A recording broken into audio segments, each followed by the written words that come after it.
यह रही किसान की एक बहुत ही रोचक और भावनात्मक कहानी। शीर्षक है आखिरी बीज। संघर्ष और प्रकृति से उसका रिश्ता दर्शाया गया है। आखिरी बीज। सूरज ढल रहा था। आसमान के रंगों में सुनहरी रोशनी धीरे धीरे लाल और फिर बैंगनी में बदल रही थी। गांव के बाहर एक पुराना पीपल का पेड़ खड़ा था। उसके नीचे बैठा था हरि सिंह, एक बुजुर्ग किसान जिसकी झुर्रियों में समय की कहानियां छुपी थीं। हरि सिंह अब लगभग 70 का हो चला था। उसकी आंखों में गहराई थी, मानो खेतों की मिट्टी भी उसके अनुभव के सामने झुकी रहती हो। गांव में लोग उसे बाबा हरि कहते थे। कोई उसकी उम्र के लिए, कोई उसके ज्ञान के लिए और कोई उसकी जिद के लिए। 3 साल से बारिश नहीं हुई थी। खेत सूखे पड़े थे।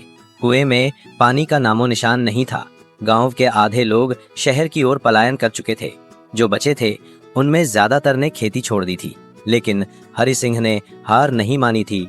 वो अब खेतों में नहीं जाता था, पर हर शाम वह अपने पुराने खपरेल वाले घर के सामने बैठता, दूर के पहाड़ों को देखता और कुछ बुदबुदाता। उसके साथ बैठा रहता था उसका पोता करण, 10 साल का नन्हा बच्चा जो दादा के बिना एक पल भी नहीं रहता। दादाजी, करण ने एक शाम पूछा, क्या बारिश हमें भूल गई? हरि सिंह ने मुस्कुराते हुए कहा, नहीं बेटा, बारिश कभी नहीं भूलती, हम ही भूल गए हैं। क्या? धरती से किया अपना वादा। जब हमने पहली बार हल चलाया था तो उससे वादा किया था कि उसका ध्यान रखेंगे, उसे जख्म नहीं देंगे और जो लेंगे उसका कुछ लौटाएंगे भी। करण की आंखों में उत्सुकता थी। वो वादा कहाँ गया? हरि सिंह ने उठते हुए कहा, चलो तुम्हें कुछ दिखाता हूँ। वे दोनों पुराने गोदाम में पहुंचे। वहां धूल जमी बोरियां पड़ी थीं और कोनों में मकड़ियां अपने जाल बुन रही थीं। हरि सिंह ने एक लोहे का छोटा सा संदूक खोला जो वर्षों से बंद था। उसमें से उसने एक कपड़े की पोटली निकाली। उसमें एक छोटा सा बीज था, काला, चमकता हुआ, मानो किसी रहस्य से बना हो। ये क्या है दादाजी? करण ने पूछा। ये, हरि सिंह ने कहा, आखिरी बीज है। आखिरी? हाँ, ये बीज हमारे पूर्वजों ने संभाल कर रखा था।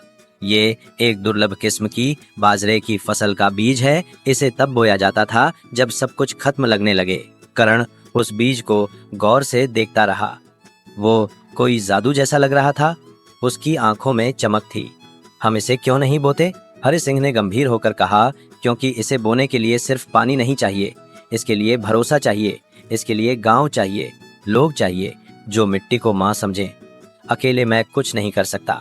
अगले दिन करण गांव के हर घर गया। जहां जहां लोग बचे थे वह गया और सबको बताया कि उसके दादा के पास एक ऐसा बीज है जो खेतों को फिर से हरा भरा बना सकता है। शुरू में लोग हंसे। कुछ ने कहा, पगला गया है हरि, अब बीज से चमत्कार नहीं होते। लेकिन जब हरि सिंह ने खुद लोगों को बुलाया और बीज दिखाया तो धीरे धीरे लोगों की आंखों में भी उम्मीद की चिंगारी जली। फिर शुरू हुई तैयारी। गांव के बचे हुए लोगों ने मिलकर खेत की जुताई शुरू की। बोरवेल के पुराने पाइप को साफ किया गया। गांव की औरतों ने पानी की बचाई बाल्टियां उस जमीन पर डाली जहां बीज बोया जाना था। बच्चों ने खेत की मेढ़ों को सजाया। गंभीर होकर कहा, क्योंकि इसे बोने के लिए सिर्फ पानी नहीं चाहिए, इसके लिए भरोसा चाहिए, इसके लिए गांव चाहिए, लोग चाहिए जो मिट्टी को मां समझें। अकेले मैं कुछ नहीं कर सकता। अगले दिन करण गांव के हर घर गया।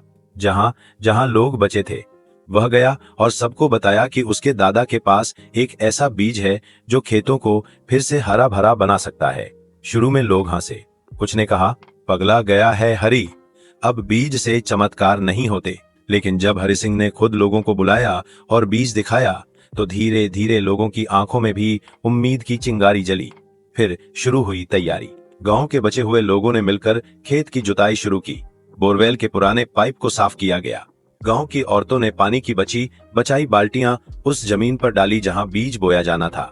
बच्चों ने खेत की मेढ़ों को सजाया और एक दिन हरि सिंह ने उस आखिरी बीज को दोनों हाथों से उठाया, माथे से लगाया और जमीन में बो दिया। दिन बीतते गए, गर्मी बढ़ती गई। एक दिन तो ऐसा आया जब तापमान 50 डिग्री छू गया। लोग परेशान थे, लेकिन हरि सिंह रोज शाम खेत पर जाता, उस जगह बैठता जहां बीज बोया था और मन ही मन कुछ बोलता। करण रोज उसके साथ जाता। क्या कर रहे हो दादाजी? मिट्टी से बात कर रहा हूँ, उसे याद दिला रहा हूँ कि हम अभी भी उसके बेटे हैं। फिर एक दिन बादल छा गए। पहले एक बूंद गिरी, फिर 2, फिर आसमान फटा और बारिश झूम के बरसी। गांव के बच्चे नाचने लगे। औरतें गीत गाने लगीं।